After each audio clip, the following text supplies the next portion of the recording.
السلام علیکم ورحمۃ اللہ وبرکاتہ۔ سورۃ الانعام آیت 48۔ اعوذ باللہ من الشیطان الرجیم، بسم اللہ الرحمن الرحیم۔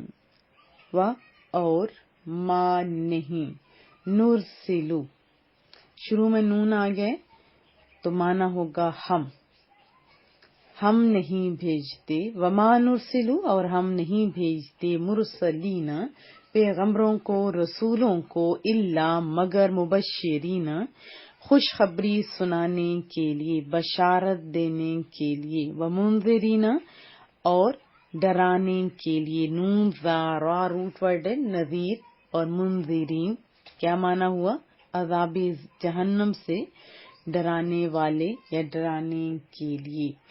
وما نرسل المرسلین الا مبشرین ومنذرین اور ہم نہیں بھیجتے رسولوں کو مگر اچھے کاموں پر خوشخبری سنانے کے لیے اور عذاب جہنم سے ڈرانے کے لیے۔ پس من جو کوئی آمن ایمان لائے، و اصلح اور اپنی اصلاح کر دے، وہ سنور گیا۔ اصلحہ کا لفظی معنی ہوتا ہے اس نے صلح کرا دی، یعنی نفرتوں کو دور کر کے اصلاح کر دی، صلح کرا دی، نفرتوں کو دور کر دیا۔ اور دوسرا معنی ہوتا ہے وہ سنور گیا یا وہ نیک ہو گیا۔ وَأَصْلَحَ اور اپنے آپ کو سنوار لیا۔ فلا خوف، پس لا نہیں، خوف تو آپ جانتے ہیں راحت کی ضد ہوتی ہے، راحت ہوتی ہے نا آرام، یہاں پہ کوئی خوف نہیں ہوتا، امن کہہ سکتے ہیں، امن کی ضد ہے خوف۔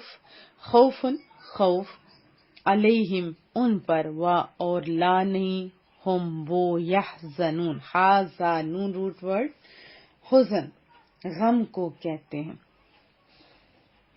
فمن آمن و اصلح فلا خوف علیہم تو جو ایمان لائے اور اپنے آپ کو سنوار لیا تو کوئی خوف نہیں ہوگا انہیں، ولا ہم یحزنون اور نہ انہیں یا نہ وہ غمگین ہوں گے، نہ ہی وہ حزن میں ہوں گے، تکلیف میں ہوں گے، پریشانی میں ہوں گے، وہ نہیں ہوں گے۔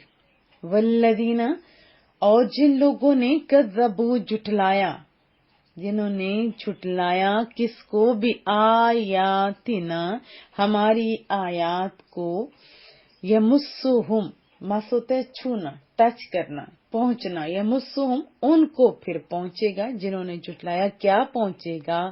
عذاب پہنچے گا۔ اس کی بھی وجہ بتا دی، ایسے نہیں رب کریم عذاب دیتا، ایک تو انہوں نے جھٹلایا تھا، بما بسبب اس کے، کانو وہ تھے، یفسقون نافرمانیاں کیا کرتے تھے۔ والذین کذبوا بآیاتنا یمسہم العذاب بما کانوا یفسقون اور جنہوں نے ہماری آیتوں کو جھٹلایا تو انہیں عذاب پہنچے گا بوجہ اس کے، یا اس کی وجہ یہ ہے کہ وہ حکم عدولی کرتے تھے، وہ نافرمانیاں کیا کرتے تھے، تو اس سبب سے انہیں عذاب ہوگا۔ پھر فرمایا قل محبوبہ آپ فرما دیجئے انہیں، یہ جو بار بار کہتے ہیں نا مال دولت، یہ ذخیرے کی جو باتیں کرتے ہیں، وہ جو خواہ مخواہ کے سوالات کرتے ہیں، اس کی وضاحت ہم انشاءاللہ تعالی ڈیٹیل میں پڑھیں گے۔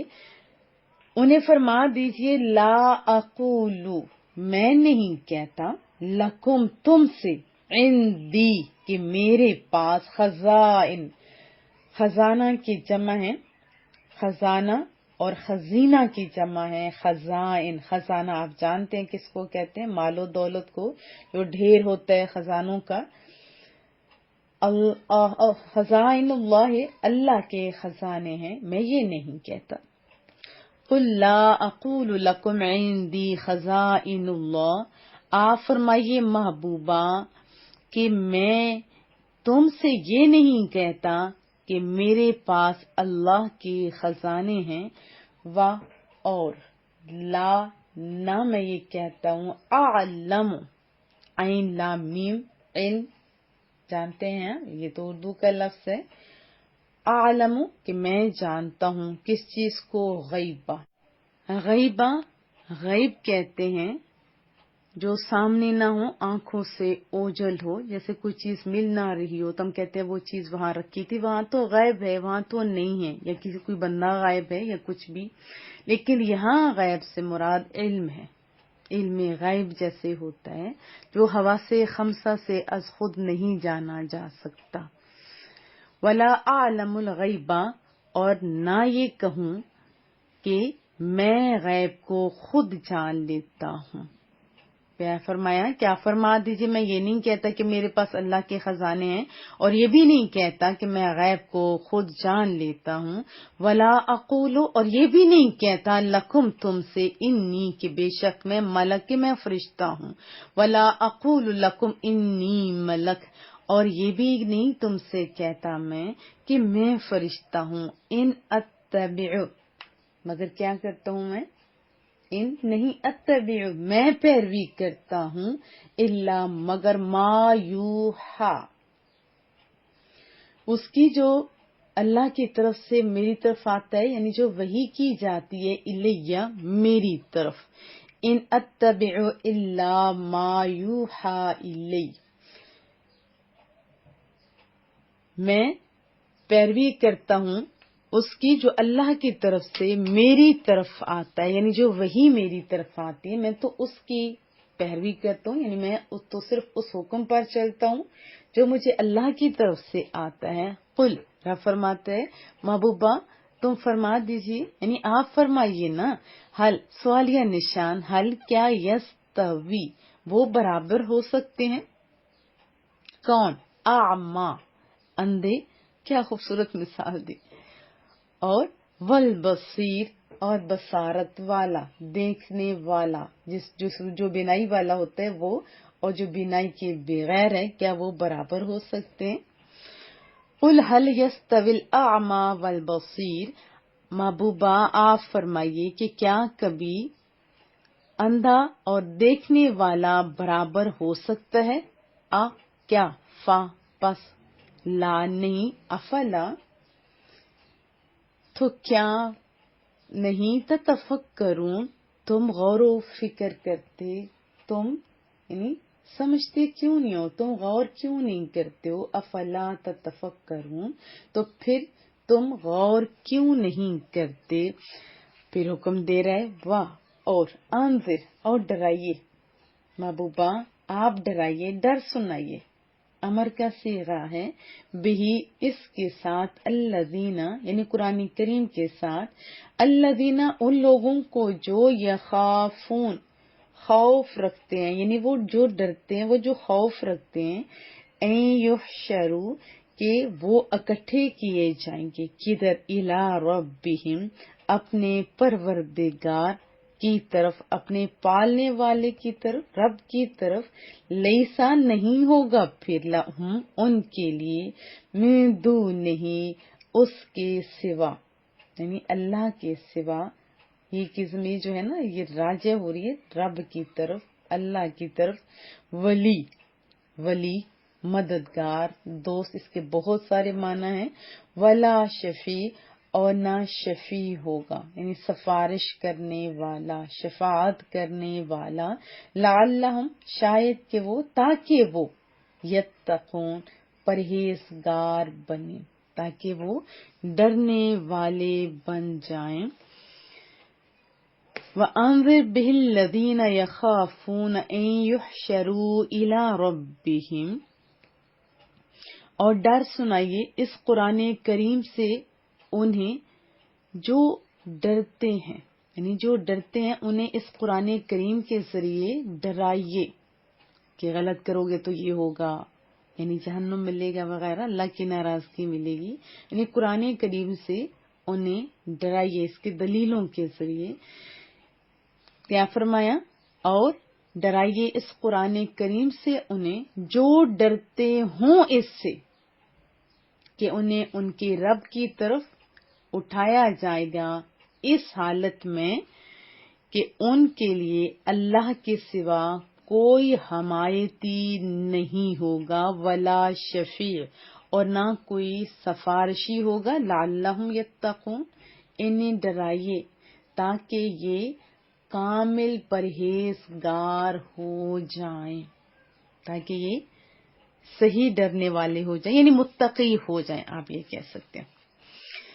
ان آیات میں بہت کچھ ہے اور بہت لمبی وضاحت کی جا سکتی ہے. آپ بار بار پڑھیں گے انشاءاللہ آپ کو ویسے بھی بہت کچھ سمجھ آئے گا.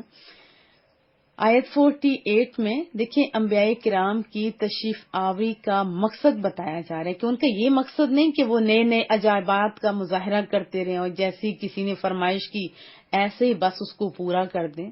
یہ مقصد نہیں ہے، بلکہ ان پیاری ہستیوں کا یہ مقصد ہے کہ نیکوکاروں کو رحمت الہی کی خوشخبریاں سنائیں اور بدکاروں اور روح سیاحوں کو اللہ کے عذاب علیم سے ڈرائیں. یہ تھا مقصد، تاکہ نیک اور نیک ہو جائیں اور جو بدکار ہیں اپنی بدی اور گمراہی سے باز آ جائیں. یہ کام تھا انبیاء کرام کا. آج یہی کام علماء کرام کا ہے. ٹھیک ہے، اور اس کے علاوہ جو پیر کہلائے جاتے ہیں ان کا بھی یہی کام ہے، جن کے پاس گدیاں ہوتی ہیں، جو لوگوں کی اصلاح کا کام کر رہے ہوتے ہیں. ٹھیک ہے، اب دیکھیں یہ کام کبھی بھی کسی کا نہیں ہے کہ آپ جائیں کہ خالی تعویذ دے دیجیے. ویسے تو اس بندے کی بات نہیں مانیں، کہیں کہ بس تم پھونک مار دو تاکہ ہم سارے کے سارے ٹھیک ہو جائیں اور ہمارے گھر میں یہ غم میں بس دور ہو جائے، رزق کی فراوانی ہو جائے. بتائیں ہمارے ساتھ ہونے والا کیا ہے. یہ دیکھیں ایسے کاموں کے لیے یہ نیک لوگ، نیک ہستیاں نہیں ہوتے. یہ جو دم درود ہے یہ تو سائڈ پارٹس ہے نا، فوائد ہوتے ہیں اس کے، اللہ کے کلام سے فائدے ضرور ہیں، لیکن ان کے یہ مقاصد نہیں تھے. ابھی لوگ بھی تو کہتے ہیں نا کہ کوئی ایسا ہو تو کچھ کر کے دکھائے گا تو تب ہم سمجھیں گے کہ وہ صالح ہے. ایسے ہی کہتے ہیں نا. اگر آپ کے ذہن میں ہے تو آپ نکال دیجیے.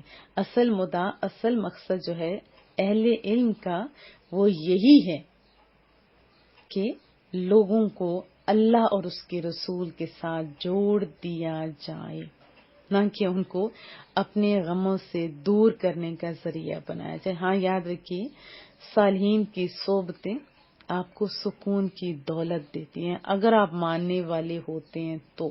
اگر نہیں ماننے والے ہوتے تو پھر تو آپ کو سمجھ سکتے ہیں. پھر ایمان کا تعلق دل سے ہے اور اصلاح کا تعلق اعمال سے. جس کا عقیدہ بھی صحیح ہے اور اعمال بھی صحیح ہیں، نیک ہیں، تو ان کو پھر کیا ملے گا؟ یعنی ہر قسم کے غم سے نجات ملے گی. نہ انہیں گزرے ہوئے وقت پر ملال اور غمگین ہوں گے اور نہ آنے والے حالات کے بارے میں انہیں کوئی پریشانی ہوگی، تو کوئی تشویش نہیں ہوگی. اور پھر اس کے بعد دیکھیں کفار مکہ کے نزدیک زندگی کیا تھی؟ بس چند دنوں کی زندگی تھی اور ساری دوڑ دھوپ ان کی اس دنیا کی عزت، وقار اور پیسے کے حصول کے لیے تھی، اور اسی مقصد کے لیے یعنی اس دنیا کی آسائشوں کے لیے وہ دولت کے انبار لگاتے تھے. رات دن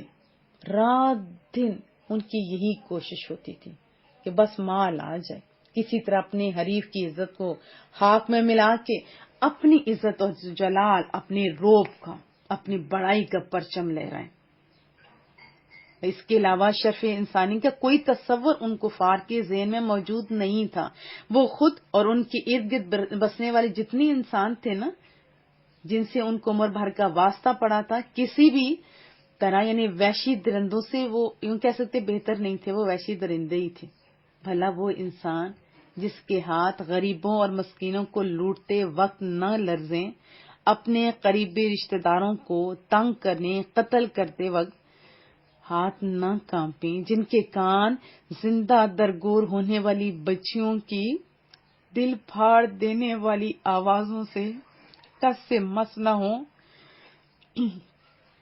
راہزنی اور غارت گری جن کا پیشہ ہو، جوا بازی اور شراب جو خوری ہے وہ ان کی تفریح تباہ کا سامان ہو، اس کے علاوہ بدکاریاں اور غلط کام ان کا مشغلہ ہو، تو کیا وہ شریف کہلا سکتے ہیں؟ اور انسان کے متعلق ایسا تصور قائم کرنے میں وہ معذور بھی تھے، کیونکہ انسان نام کا جو جانور انہیں ادھر ادھر دکھائی دے رہا تھا نا، وہ انہیں لغویات اور خرافات کا مجسمہ تھا۔ اس لیے ان کو سمجھانا بھی تو آسان نہیں تھا کہ انسان بھی منصب رسالت پر فائز ہو سکتے۔ یہ ان کی ذہنیت تھی نا، اور اس سے بلند تر فضا میں پرواز کرنے کی ان کے جو سوچ تھی، فکر آپ کہہ سکتے، ان کی ہمت نہیں تھی۔ جب محبوب کریم تشریف لائے نا اور اسلام کی دعوت دی تو یہ نادان بچوں کی طرح اپنے ایمان لانے کے لیے پھر شرطیں لگانے لگے۔ پہلی شرط کیا تھی؟ ایسی بس کر دیں کہ ہماری مالی حالت بہتر ہو جائے۔ کبھی کہتے کہ یہ ہمارے تپتے ہوئے صحرا جو ہیں ان کو باغ کی صورت میں تبدیل کر دیا جائے، یعنی گلشن و گلزار بنا دیا جائے۔ ان میں ایسا کریں آپ کہ ندیاں بہنے لگ جائیں، چشمے ابلنے لگ جائیں، سرسبز و شاداب کھیت لہلہانے لگے، تو ہم پھر سمجھیں گے کہ آپ سچے نبی ہیں۔ جب یہ سب کچھ ہوگا تو پھر ہمیں ایمان کا بھی تو فائدہ ہو۔ اگر ہماری معاشی حالت ایسی ہی رہے تو پھر ہم آپ کو نبی ماننے سے فائدہ کیا ملے گا؟ یعنی پھر ہمیں آپ کو نبی ماننے سے کچھ فائدہ تو نہیں ہوگا۔ اگر یہ نہیں کرتے تو اتنا ضرور کیجئے کہ ہمیں بتا دیں کہ اس سال فلاں جنس کا بھاؤ چڑھ جائے گا تاکہ ہم اس کو ذخیرہ کر لیں، یا فلاں چیز کا قیمت جو ہے وہ بڑھ جائے گی تو پھر ہمیں بتا دیں آنے والے وقت کی، تاکہ ہم بیچ کر نفع کمائیں اور اس چیزیں رکھ لیں، یا ہماری چوری جو کچھ ہو جائے تو چور کا سراغ بتا دیں۔ یہ بھی چیزیں آپ نہیں کرتے تو ہم خواہ اپنے جو آبائی جو مذہب ہے اس کو چھوڑ کے آپ کے گرد آ جائیں، الٹا بدنام اور بے آرام کریں اپنے آپ کو۔ جب وہ دیکھتے کہ یہ کھاتے بھی ہیں، کاروبار بھی کرتے ہیں، بال بچے بھی ہیں، تو کہتے یہ انسان ہے۔ اور انسان جس قسم کے انسان سے وہ واقف تھے، جس کی طرح میں نے آپ کو پہلے بتایا، ان کے خیال میں وہ نبی کیسے ہو سکتے؟ یعنی ان کی بگڑی ہوئی حالات تھیں، اور کفار کی اس بگڑی ہوئی اور اس غلط ذہنیت کی اصلاح کے لیے پھر رب کریم نے محبوب کی زبان سے یہ اعلان کرایا کہ میں اس بات کا مدعی بن کر نہیں آیا کہ میں تمہارے ان ریتلے ٹیلوں کو ہموار کر کے رش کے ارم بنا دوں گا، خوش زمینوں میں دریا بہا دوں گا، ہر چٹان سے چشمے ابلنے لگیں گے۔ میں تمہاری مادی خواہشات کی تکمیل کے لیے نہیں بھیجا گیا، میں تو تمہیں اللہ سے ملانے آیا ہوں، تمہارے ویران دلوں کو بسانے آیا ہوں۔ میں تو تمہارے گلستان حیات میں نیکی، تقوی، پاکیزگی اور خوش اخلاقی کے سدا بہار پھول کھلانے آیا ہوں۔ مجھے اس لیے تو نہیں مبعوث کیا گیا کہ میں تمہیں چنے اور جو اور کھجور اور انگور کے بھاؤ بتاؤں، بلکہ مجھے تو اعمال حسنہ کی جنس سے تمہیں آشنا کرانے کے لیے بھیجا گیا ہے، جن کی قدر و قیمت سنو بازار معاشر میں اتنی زیادہ ہوگی جن کا تم تصور بھی نہیں کر سکتے۔ یہ دیکھیں نا، یہ افکار کی لطافت، ارادوں کی پختگی، حوصلوں کی بلندی، یہ اعمال کا حسن، کردار کی رعنائی، اخلاق کی پاکیزگی، یہ علمی کمالات اور دوسرے معجزات جن کا تم مجھ میں مشاہدہ کر رہے ہوتے ہو نا، ان سب کے باوجود میں انسان ہوں، فرشتہ نہیں۔ فرشتہ یاد رکھیے، جو فرشتے ہیں نا بڑی شان ہے ان کی بھی، لیکن فرشتے تو انسان کامل کی گرد راہ کو بھی نہیں پہنچ سکتے، سمجھ آئی؟ اور مدت دراز تک شیطان کے دامن اور فریب کا گرفتار رہ کر اپنی مسند شرف و عزت سے محروم کر دیا گیا ہے۔ اس لیے تم انسان کو اتنا حقیر نہ جانو، اپنی قدر پہ جانو، اور اپنے شرف خداداد کا احترام کرتے ہوئے شیطان کے جال سے رستگاری یا چھٹکارا حاصل کرنے کے لیے کوشش کرو۔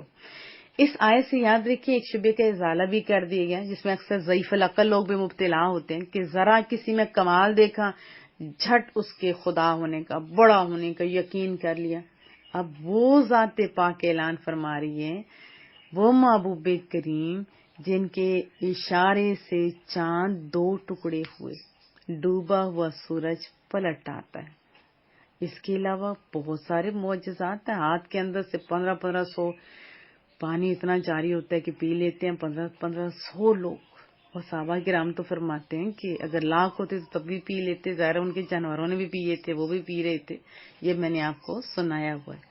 اب وہ ذات اس کی زبان سے رب کریم جو ہے وہ حکم دے رہے ہیں کہ آپ فرمائیے کہ میں خدا ہونے کا دعویٰ نہیں کرتا، میں یہ نہیں کہتا کہ اللہ تعالیٰ کی قدرت کے سارے خزانے میرے قبضے میں، خود بخود جسے چاہوں ان میں تصرف کر دوں، یا مجھے غائب کا خود بخود علم ہو جاتا ہے، لیکن اللہ کے بتانے سے تو ہو جاتا ہے نا۔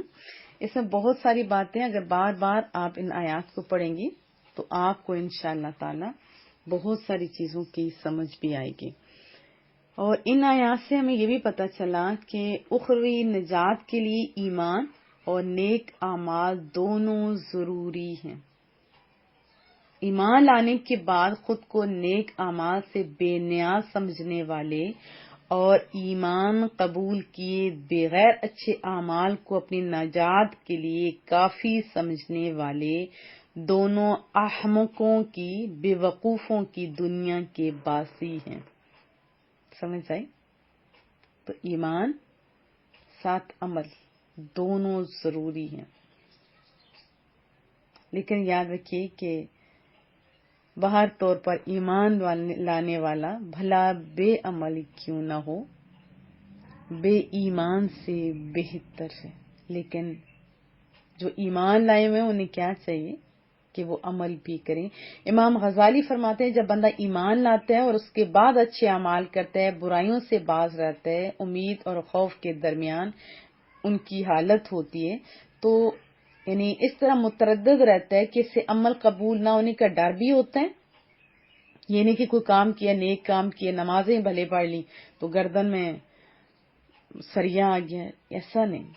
تو امام غزالی فرماتے ہیں کہ پھر خوف بھی ہو، وہ ڈرتا رہے کہ وہ ہمیشہ نیک عمل نہ کر سکے، اس کا خاتمہ اچھا نہ ہو، لیکن اس کے ساتھ اللہ سے اس بات کی امید بھی رکھے کہ وہ اسے مضبوط اور ثابت، یعنی قول پر ثابت قدم رکھے گا۔ یعنی کیا کہہ سکتے ہیں سادے لفظوں میں کہ اس کے دین کو موت کی تکلیفوں سے بچائے گا، توحید پر دنیا سے رخصت کرنے میں اللہ کی مدد شامل حال ہوگی، یعنی امید بھی ہو، اور باقی کی زندگی جو ہے وہ ہماری اچھی گزرے گی۔ تو اس کا فائدہ کیا ہوگا کہ بندہ گناہوں سے بچتا بھی رہے گا، کیونکہ سیانہ تو وہی ہے نا۔ سیانہ کون سا ہوتا ہے؟ جو گناہوں کی طرف مائل نہیں ہوتا۔ اور آیت 50 کے اندر جیسے ہم پیچھے پڑھ رہے تھے کہ کفار کا طریقہ تھا، وہ رسول اللہ صلی اللہ علیہ وسلم سے طرح طرح کے سوالات کرتے تھے۔ کبھی کہتے تھے آپ رسول ہیں تو ہمیں بہت سی دولت اور مال دے دیجیے تاکہ ہم محتاج نہ ہوں۔ کبھی پہاڑوں کو سونا بنانے کا کہتے، کبھی کہتے کہ گزشتہ اور آئندہ کی خبریں تو ہمیں بتائیے، مستقبل میں ہمارے ساتھ کیا ہونے والا ہے، ہمیں کس چیز میں پروفٹ ملنے والا ہے، اس قسم کی وہ باتیں کرتے۔ اور کبھی کہتے کہ ہمیں قیامت کا وقت بھی بتا دے کب آئے گی۔ کبھی کہتے آپ کیسے رسول ہیں جو کھاتے ہیں پیتے ہیں نکاح بھی کرتے ہیں۔ تو ان تمام باتوں کا اس آیت میں جواب دیا کہ تمہارا یہ کلام نہایت بے محل اور جاہلانہ ہے، کیونکہ جو شخص کس چیز کا دعویٰ کرتا ہو اس سے وہی باتیں پوچھی جاتی ہیں نا جو اس کے دعوے سے تعلق رکھتی ہوں۔ غیر متعلق باتوں کا دریافت کرنا اور ان کو اس کے دعوے کے خلاف دلیل و حجت بنانا انتہائی درجے کی جہالت ہے۔ اس لیے فرمایا کہ محبوبہ آپ انہیں بتا دیجئے کہ میرا یہ دعویٰ نہیں کہ میرے پاس اللہ کے خزانے ہیں، جو تم مجھ سے مانگو، جو سوال مال و دولت کا تم مجھ سے کرو، اگر میں تمہاری مرضی کے مطابق تمہارا دعویٰ پورا کر دوں تو ٹھیک، اگر نہیں پورا کروں تو تم رسالت کے منکر ہو جاؤ۔ نہیں، ایسا نہیں ہے۔ نہ میرا دعویٰ ذاتی غیب دانی کے کہ اگر میں گزشتہ یا آئندہ کی خبریں نہ بتاؤں تو میری نبوت ماننے میں بہانہ کر سکوں، نہ میں فرشتہ ہونے کا دعویٰ کر رہا ہوں، کیونکہ کھانا پینا نکاح کرنا قابل اعتراض ہو تو جن چیزوں کا دعویٰ ہی نہیں ان کا سوال کرنا بھی بے موقع اور بے محل ہے۔ اس میں بہت ساری خوبصورت باتیں ہیں، بس شعر یہ کہ میرا تو دعویٰ ہے کہ میں تو نبی ہوں. اب نبی کا معنی تو دیکھیں، نبی کا تو معنی ہی ہوتا ہے غیب کی خبریں بتانے والا. اللہ اکبر، ہے نا اس کا یہ معنی؟ ذرا ڈکشنری کھول کے تو دیکھیے. آیت 51 میں محبوب کریم کو فرمایا جا رہا ہے کہ آپ اس قرآن کریم میں جو عذابات کے تذکرے ہیں نا، ان کے ذریعے لوگوں کو ڈرائیے جو اس بات سے ڈرتے ہیں کہ انہیں ان کے رب کی طرف ایسے اٹھایا جائے گا کہ اللہ کے مقابلے میں ان کا کوئی حمایتی اور سفارشی نہ ہوگا. آپ لوگوں کو اس امید پر ڈرائیں کہ یہ کفر اور گناہوں کو چھوڑ کر کیا ہو جائیں، متقی بن جائیں. لیکن یاد رکھیے کہ قیامت کے دن اللہ عز و جل کے مقابلے میں کوئی کسی کا حمایتی اور سفارشی نہیں ہوگا. ہاں، اللہ کی اذن سے، اللہ کی اجازت سے حمایتی اور سفارشی ہوں گے، جیسے انبیاء کرام، جیسے اولیاء کرام، شہداء کرام، صالحین، علماء، اور اسی طرح جو حاجی حضرات ہوتے ہیں وہ.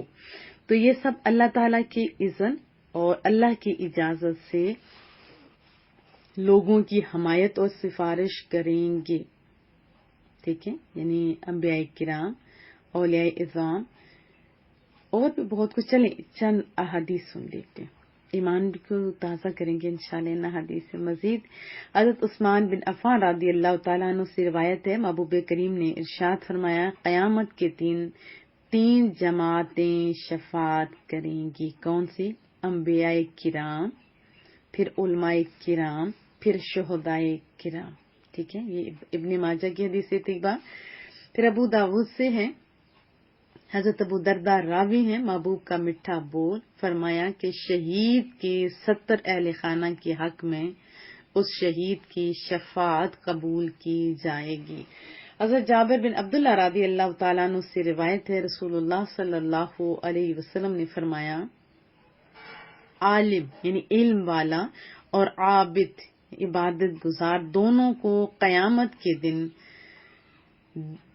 دوبارہ زندہ کیا جائے گا، اور اس کے بعد عابد سے پہلے کہا جائے گا کہ تو جنت میں داخل ہو جا، انٹر ہو جا جنت میں، اور پھر عالم کو حکم ہوگا کہ تو ابھی تھوڑی دیر ٹھہر اور لوگوں کی شفاعت کرو. یہ شعب الایمان میں ہے. اب دیکھیں کتنی بڑی بات ہے. وہ خود تو جائیں گے عالم، لیکن آپ مجھے خود بتائیں کہ آپ نے کسی دین والے بندے کی خدمت کی؟ اگر کی ہے تو آپ بھی ان خوش نصیبوں میں ہیں جن کی انشاءاللہ تعالی ہم لوگ پڑھ رہے ہیں. حضرت ابو موسیٰ اشعری سے مرفوع روایت ہے کہ حاجی کی شفاعت اس کے خاندان کے 400 افراد کے حق میں قبول کی جائے گی. اللہ پاک ہم لوگوں کو سمجھنے کی توفیق عطا فرمائے اور دین کی خدمت کرنے کی اور خدمت گزاروں کی خدمت کرنے کی بھی توفیق